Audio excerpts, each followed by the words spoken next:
وقال فی موضع آخر فمن رغب عن سنتی فلیس من.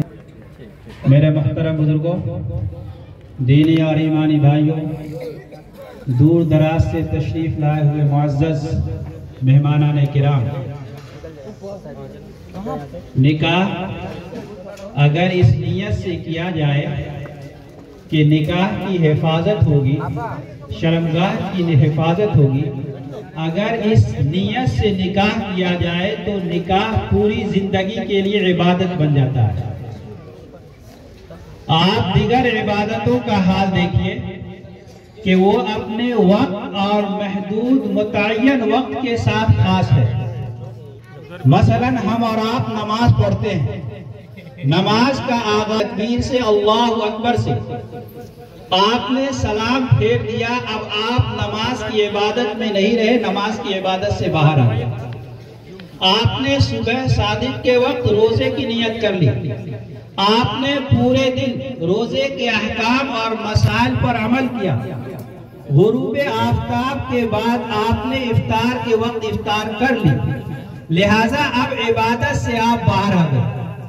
اللہ رب العزت نے صاحب نصاب پر زکوٰۃ کو فرض قرار دیا۔ اگر ہم اور آپ نے شریعت کے مطابق اپنے مال کی زکوٰۃ نکال دی، ہم اور آپ زکوٰۃ کی عبادت سے فارغ ہو گئے۔ جو شخص بیت اللہ کی زیارت کی استطاعت رکھتا ہے، ایسے لوگوں پر خانہ کعبہ کا حج فرض قرار دیا گیا۔ ہم اور آپ نے جیسے ہی حج کے آخری ارکان ادا کیے، حج کی عبادت سے باہر آ۔ لیکن نکاح وہ عظیم عبادت ہے کہ جیسے ہی آپ نے کہا کہ میں نے قبول کیا، اسی وقت سے آپ کی پوری زندگی عبادت بن جاتی ہے۔ یہاں تک کہ زوجین کا آپس میں ہنسی مذاق کرنا، یہ تمام کے تمام عبادتوں میں لکھا جا رہا ہے، اور یہ متعدی عبادت ہے۔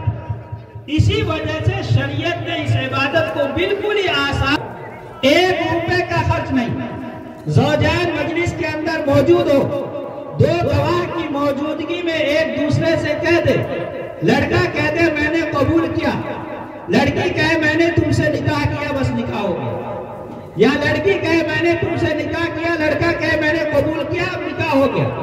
اب بڑی سی بڑی طاقت ان دونوں کو ایک ہونے سے جدا نہیں کر سکتی۔ شریعت نے نکاح کو، اسلام نے نکاح کو بالکل ہی آسان کر دیا تاکہ برائی کے دروازے بند ہو جائیں۔ لیکن بڑے ہی افسوس کے ساتھ کہنا پڑا کہ ہم اور آپ نے معاشرے آج نکاح کو تمہار بنا لیا، ایک مہنگی چیز بنا لیا۔ جب تک کہ کسی شخص کے پاس 5-10 لاکھ روپے نہ ہو، کسی کی بچی کی نکاح کا اس وقت تصور نہیں کیا جاتا، جس کی نحوست معاشرے کے اندر دیکھنے کو مل رہی ہے کہ ہماری جوان سے جوان بچیاں، غریب گھرانوں کی بچیاں اپنے گھروں کے اندر بیٹھی ہوئی ہیں، وقت پر ان کی شادی نہیں ہو رہی ہے، برائی میں مبتلا ہو رہی ہے اور غیروں کے ساتھ جا رہی ہے، مرتد ہو رہی ہے، دین سے پھر رہی ہے، غیروں کے مذہب کو اختیار کر رہی ہے۔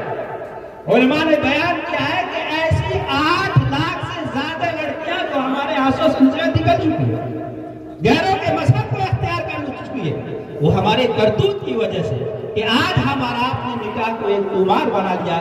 نکاح کو شریعت نے، اسلام نے بالکل ہی آسان کر دیا تھا کہ تاکہ جائز راستے سے انسان جنسی خواہش کی تسکین کرے اور برائی کے دروازہ بند ہو جائے۔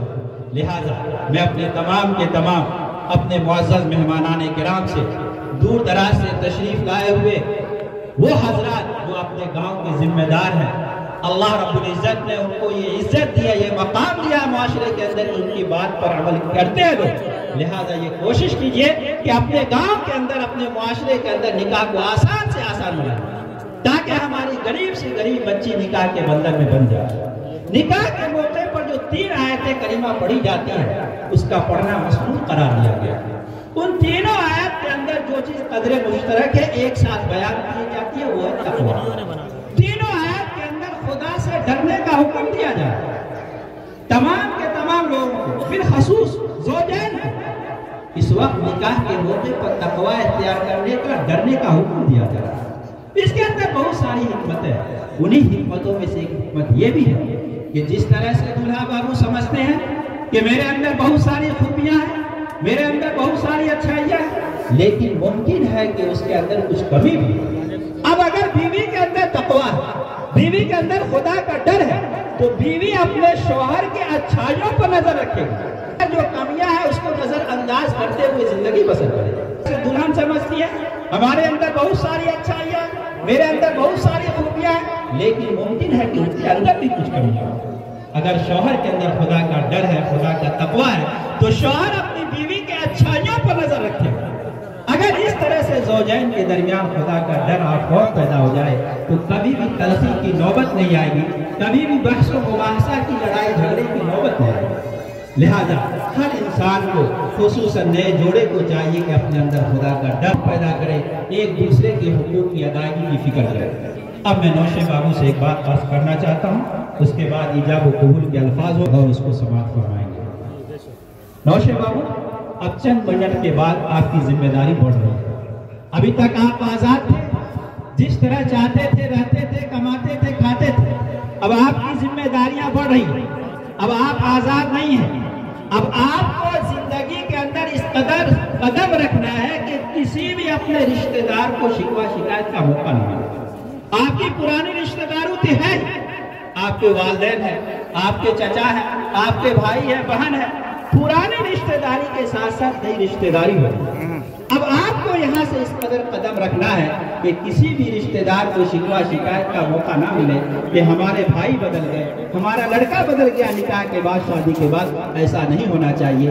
آپ کی مزید ذمہ داری ہے کہ تمام رشتہ دار جو پرانے ہیں اس کے ساتھ ساتھ نئے رشتہ داروں کو لے کر چلیے، سب کی دعائیں دیجیے، اور اپنے معزز مہمانان کرام جو تشریف فرما ہے وہ اس وقت دعا دیں گے، اور ہمیشہ آپ کے لیے دعا مثالی لڑکا بن کر رہیے تاکہ والدین کی دعا، تمام رشتہ داروں کی دعا ہم سب کو ملتی رہے۔ اللہ رب العزت اس نکاح کو، اس زوجین کو بے حد قبول فرمائے۔ اب ایجاب و قبول کے الفاظ ہو رہے ہیں، ہم سب حضرات بغور سماعت فرمائیں گے۔ احمد صاحب کے صاحبزادے محمد مسعود عالم، مقام و پوسٹ منور، ضلع سہرسہ۔ دلہن کا نام نبی اشرف صاحب کی صاحبزادی ہے ناصرین پروین۔ ان کا نکاح ہونے جا رہا ہے۔ مہردین مقرر کیا گیا 1,51,000 روپے۔ نوشے بابو، مسعود بابو، اس وقت میں آپ سے مخاطب ہوں، جو کچھ بھی پوچھا جائے صاف اور واضح لفظوں میں جواب دیجیے گا۔ نبی اشرف کی صاحبزادی ناصرین پروین، مقام کھیسا، پوسٹ کھیسا یہ غالباً، تھانہ جمال پور، ضلع دربھنگا کو، بعوض 1,51,000 روپے۔ گواہ اول تنظیم احمد صاحب جھنڈا، گواہ دوم شفیع الدین صاحب کھیسا۔ ناصرین پروین کو آپ کی زوجیت میں، آپ کے نکاح میں دیا، آپ نے قبول کیا۔ بسم اللہ الرحمن الرحیم۔